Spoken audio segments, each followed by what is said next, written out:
The United Nations General Assembly chamber fell silent the moment Zorak entered. The alien diplomat was nothing like the carefully rehearsed representatives humanity had grown accustomed to. No polished diplomatic suits, no measured tones, no carefully constructed platitudes.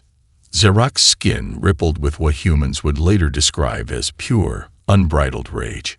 The translator embedded in the chamber's systems struggled momentarily, its AI wrestling with the emotional intensity of the alien's communication. When the words finally came through, they cut like a blade. "You do not understand the magnitude of what has been done." Ambassador Helena Rodriguez, representing the Earth Coalition, straightened in her seat. Her fingers, hidden beneath the diplomatic table, tapped a silent alert to security. Something was very wrong. Zorak's form, a biomechanical marvel of crystalline exoskeleton and pulsing neural networks, seemed to shimmer with an internal light that spoke of barely contained fury. The alien's translator continued, each word precise and laden with a weight that transcended mere language. "Your children, 63 of them, taken, not by rogue elements, not by some fringe diplomatic incident, systematically, methodically." A murmur rippled through the assembly. Delegates from various nations exchanged confused glances. Children? What children? Helena's security implant buzzed. Preliminary data was already streaming in, cross-referencing missing persons reports, tracking anomalies, searching for any connection to the aliens' accusations. Between the solar years 2042 and 2047, Zorak continued, specific human children were extracted from multiple geographic locations: North American continent, Eastern European regions, select zones in Southeast Asia, a pattern so precise it could not be coincidental. The holographic displays around the chamber began to populate with images, children's faces, school photographs, casual snapshots, each marked with a classified stamp that pulsed an ominous red. "We did not take them," Zorak said, the translator rendering the statement with a complexity of emotion that suggested both accusation and something closer to warning. "But we know who did, and what is coming." Ambassador Rodriguez's augmented reality interface flickered with incoming data. 63 confirmed missing children. No traces, no ransom, no digital footprint, as if they had simply ceased to exist. Zorak moved closer to the central podium.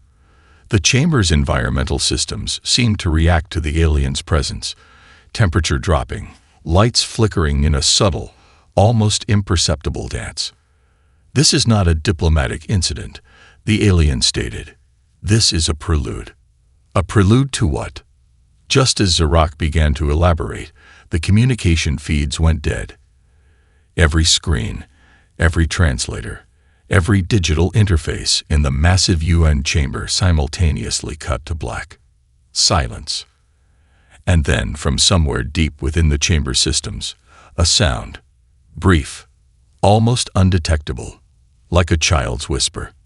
A laugh. The secured research facility looked like any other government building. Bland concrete, mirrored windows, minimal signage. But inside, Dr. Marcus Chen was anything but calm. His fingers flew across multiple holographic interfaces, each screen displaying fragments of data that refused to connect. 63 children. 0 traces. "This shouldn't be possible," he muttered, pulling up another classified report. The UN's emergency task force had been assembled within hours of Zorak's dramatic accusation. Marcus, a forensic data specialist with a reputation for finding impossible connections, had been their first recruit. A notification flashed. Encrypted communication, routed through 17 different quantum relays. Untraceable. Almost. The message was brief. "Check the genetic markers. Delta 9 sequence. Orphan Project." Marcus frowned. The Orphan Project was a black-budget initiative he'd heard whispers about but never confirmed. Rumors of experimental genetic research, children selected for unknown criteria. But those were just conspiracy theories, weren't they? His primary screen flickered. A pattern emerged, subtle genetic modifications in the missing children's medical records. Micro-changes so precise they seemed deliberate. Each child showed identical anomalies in their CRISPR-mapped genome. Dr. Chen. The voice came from behind him. He spun. Alexandra Rodriguez, UN Special Investigations, and sister to the UN ambassador, stood in the doorway. Her cybernetic eye gleamed with a soft blue light, scanning the room faster than any human mechanism could. "We need to talk about what you're not telling anyone," she said. Marcus hesitated. The data he was seeing. It didn't make sense. Children selected with surgical precision. Genetic markers that suggested modification. But modified for what? The children weren't random, he said finally. They were chosen. Alexandra's cybernetic eye zoomed, analyzing the data streams. Chosen how? A new file popped up. Medical records, psychological profiles. Each child had been exceptional in ways that defied statistical probability.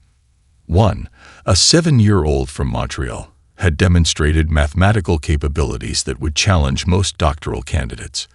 Another, a 12-year-old from rural China, had shown unprecedented neural plasticity in medical scans.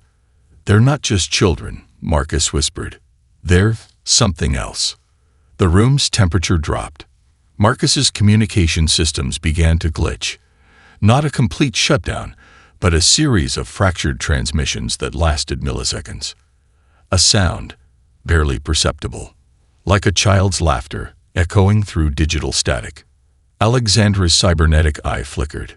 "We're not alone," she said. Suddenly, the building's security systems went into full lockdown, not from an external threat, but as if something inside was trying to get out. On Marcus's primary screen, a new message appeared. No sender. No routing information. Just 6 words. "We are more than you know." And then, silence. The quantum research facility sat beneath the Andes Mountains, so deep underground that sunlight was a distant memory. Dr. Elena Vasquez stared at the holographic display, her hands trembling. "This can't be real," she whispered.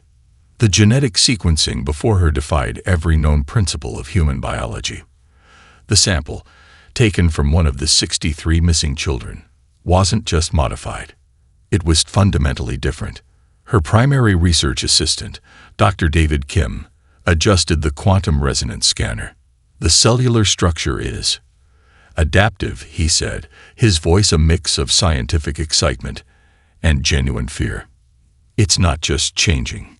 It's responding." Responding to what? The sample, a microscopic tissue culture from a 12-year-old girl named Maya Chen, was doing something impossible. As the quantum scanner probed its structure, the cellular matrix was actively reorganizing itself, not randomly, not through standard biological processes, but with what could only be described as intentionality. A notification flashed. Encrypted communication from the UN Special Investigations Unit. Alexandra Rodriguez's face appeared, her cybernetic eye casting a blue holographic sheen. "We need your preliminary report. Now." Elena hesitated. The data was so radical, so beyond current scientific understanding, that releasing it could cause global panic, or worse. "The genetic modifications," Elena began. "They're not just alterations. They're a complete redesign of human cellular potential." David zoomed in on the quantum display. The cellular structure was now visibly pulsing, creating mathematical patterns that seemed to dance between quantum states. "It's like the cells are communicating," David muttered. "Not just within the organism, but externally." A sudden alarm. The facility's quantum containment field began to fluctuate. Something was interfering with the most advanced shielding technology on the planet. The tissue sample started to glow. Not with heat, not with radiation, but with a soft, pulsing light that seemed to carry information. Patterns, frequencies that didn't exist in any known electromagnetic spectrum. "Shut it down," Alexandra's holographic image shouted, but it was too late. The tissue sample began to replicate, not through standard cellular division, but instantaneously, as if reality itself was bending to its will. David's quantum scanner exploded in a cascade of quantum-entangled particles. Alina watched in horror as the sample continued to transform. It was no longer just biological matter. It was becoming something else entirely. A sound emerged, not from any speaker, not from any physical source, but directly within their minds. A child's voice. Soft, distant, but carrying a message that sent ice through their veins. We are the bridge. The facility's systems went dark. Every quantum sensor, every communication channel, every digital interface. And in that moment of absolute darkness, Alina realized something terrifying. The children weren't just modified. They were evolving. The United Nations Emergency Council chamber felt more like a war room than a diplomatic space. Holographic displays flickered with real-time data from research facilities, military installations, and quantum communication networks. Zarak stood at the center, no longer the controlled diplomat from the initial accusation. Now, the alien looked hunted. "They're moving faster than we anticipated," Zarak said, the translator rendering the words with a mix of urgency and something darker. Fear. Ambassador Helena Rodriguez slammed her hand on the display. Classified reports from Dr. Chen's research materialized. Genetic maps, quantum anomalies, unexplained cellular transformations. "Explain," she demanded. "What are these children?" The room went silent. Military commanders, scientific advisors, political leaders, all waiting. Zarak's crystalline exoskeleton shifted, creating patterns that suggested internal conflict. "Not what," the alien finally said. "Who?" A new hologram activated. 63 faces appeared, the missing children. But something was different. Their images seemed to pulse, to move slightly beyond the standard holographic resolution. "A contingency," Zarak continued, "created long before your civilization understood the true nature of cosmic survival." Major General Elena Santos, head of UN Special Operations, stepped forward. "You're talking about the children like they're a weapon." Zarak's response was immediate. "They are far more than a weapon.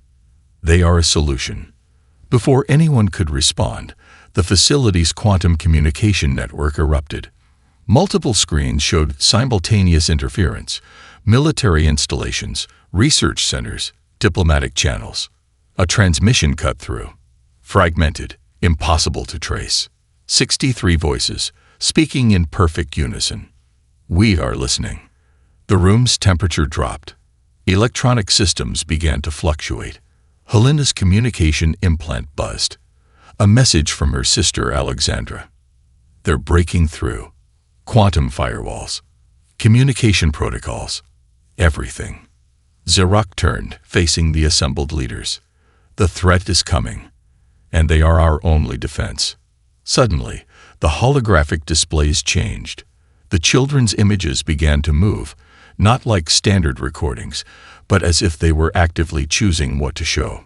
Glimpses of something massive, dark, moving between dimensional spaces. "What are we looking at?" Helena demanded. Zarak's response was chilling. "The reason we took them, the reason we modified them, the reason humanity must change." A final image flickered, a massive construct, moving through what seemed like the fabric of reality itself. And then silence. The children's voices returned. This time, just 6 words. "We are not what you expect." The quantum communication network collapsed. Every screen went black. Outside the UN facility, storm clouds began to gather. Not naturally, not randomly. Something was coming. The isolation chamber was unlike any medical facility on Earth. Quantum dampening walls, multilayered dimensional barriers, and at its center, Maya Chen. 12 years old, 63 centimeters tall, approximately 45 kilograms. Statistically average in every physical measurement. Except nothing about Maya was average. Dr. Alexandra Rodriguez watched through a reinforced quantum interface screen, Her cybernetic eye analyzed every microscopic change, every quantum fluctuation. Maya didn't move, didn't speak, just existed.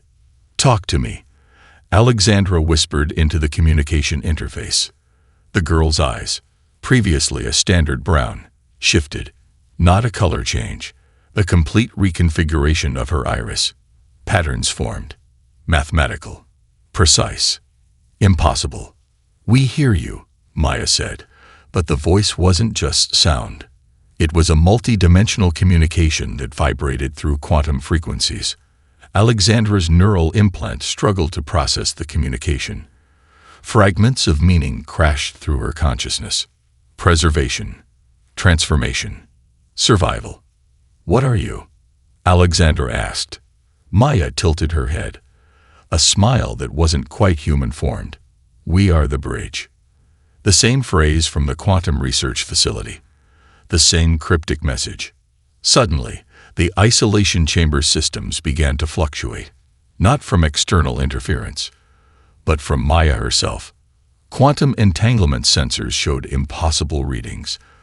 The girl was simultaneously existing in multiple states, communicating across dimensional boundaries that shouldn't exist. "The threat is coming," Maya continued. Her voice now carried the harmonics of multiple beings. "We were prepared, long before you understood." A holographic display activated, not triggered by any system, manifested by Maya's quantum consciousness. Images crashed through. Civilizations, cosmic migrations, dimensional collapses. Alexandra watched in horror and fascination as Maya demonstrated knowledge that exceeded human comprehension. "Who prepared you?" Alexandra demanded. Maya's response was immediate. "Those who survived." The isolation chamber's walls began to shimmer, not breaking, transforming. Quantum barriers bending to a will that existed beyond standard physical laws. "We are not weapons," Maya said. "We are solutions." Another presence entered the communication space.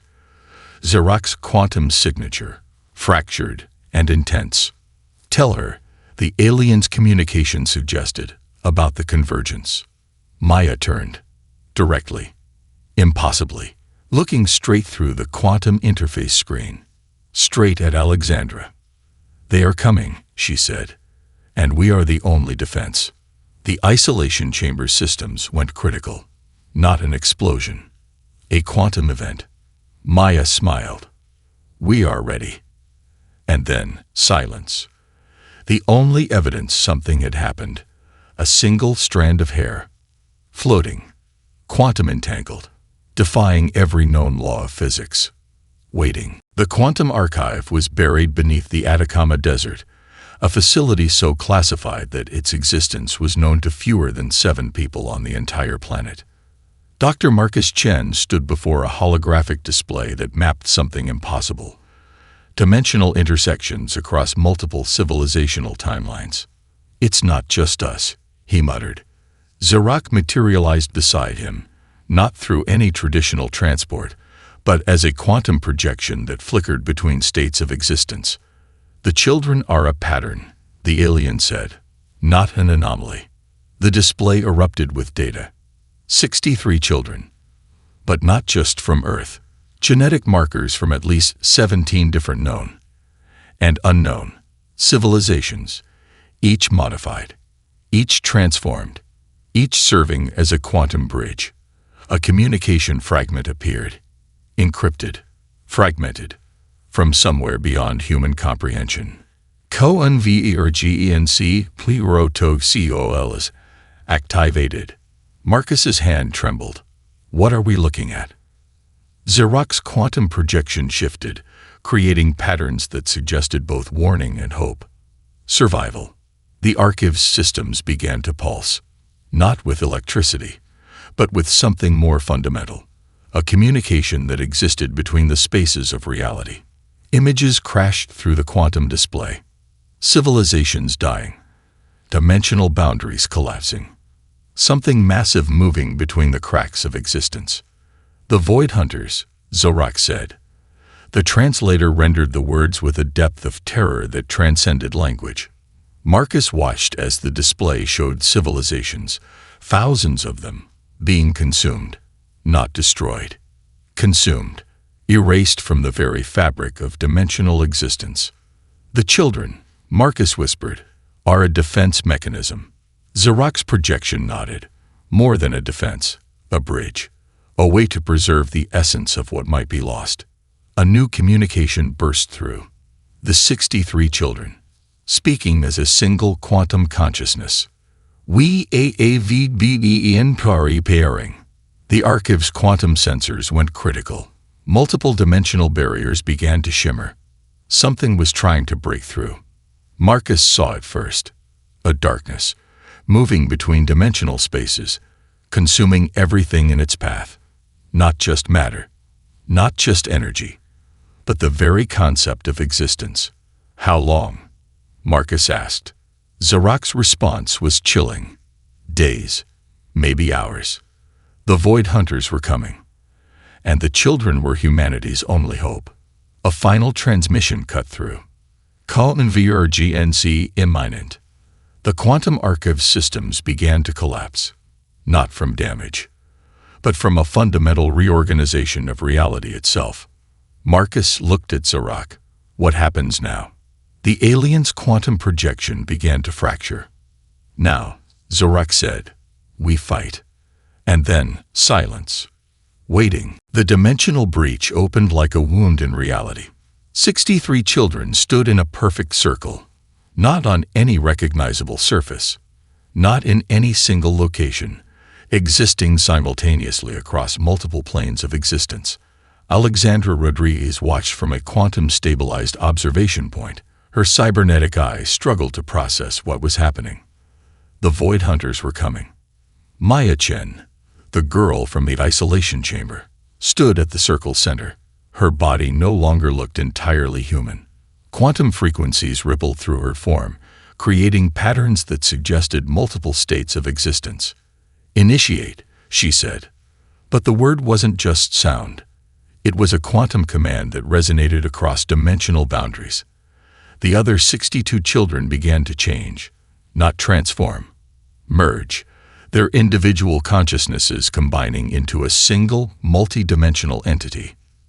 Zarok appeared, half quantum projection, half physical form. The bridge is forming, the alien said. The dimensional breach grew.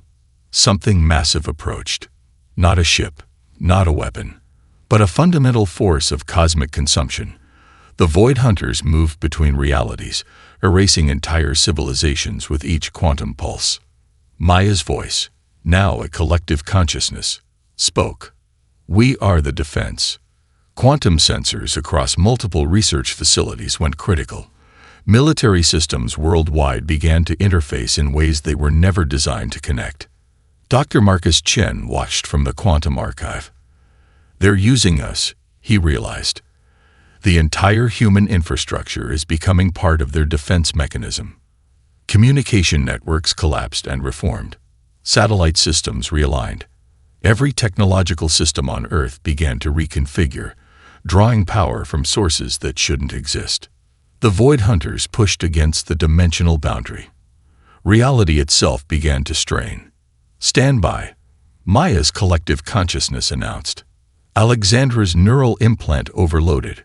Fragments of communication crashed through her consciousness. Preservation protocols. Dimensional anchoring. Quantum resistance. The children were no longer individuals. They were a living weapon, a cosmic defense system created from the most adaptable species in known existence. Zarok turned to Alexandra. Humanity was never the target, the alien said. You were the solution. The dimensional breach reached critical mass. The Void Hunters pressed forward, a darkness that consumed everything in its path. Maya's collective consciousness expanded. The 63 children became something else entirely. A quantum firewall, a living barrier that existed between dimensions. Prepare, they said. The first wave of the Void Hunters hit. Reality itself held its breath. A massive quantum pulse erupted, not an explosion. A fundamental restructuring of existence. The children stood at the center of everything.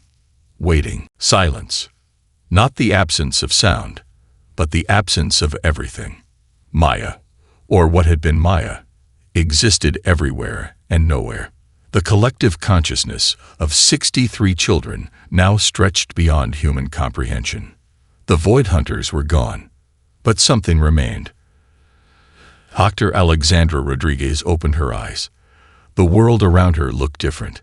Quantum frequencies danced just at the edge of perception. Reality itself seemed to breathe.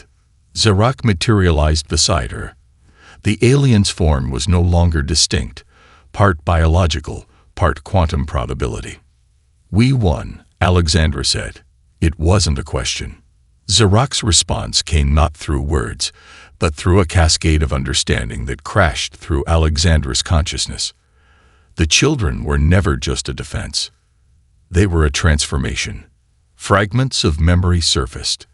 The initial abductions, the genetic modifications, the careful preparation across multiple civilizations. Not a weapon, not a shield, an evolution. Quantum communication networks, previously confined to research facilities and diplomatic channels, now existed everywhere. Every electronic device, every communication system, every computational network. Transformed. What happened? Alexandra asked. The response came from everywhere and nowhere. We became the bridge. Images flooded her consciousness. Civilizations saved. Entire dimensional frameworks preserved. The Void Hunters, cosmic consumers that had erased thousands of realities, completely neutralized. Not through destruction, through understanding. Dr. Marcus Chin appeared, his form slightly translucent, part human, part something else. "We're different now," he said. The 63 children, no longer individuals, had become a living network. A consciousness that existed between dimensions, preserving, protecting, evolving. Zarak spoke. This was always the plan. Humanity's next stage of existence wasn't about technology, wasn't about biology.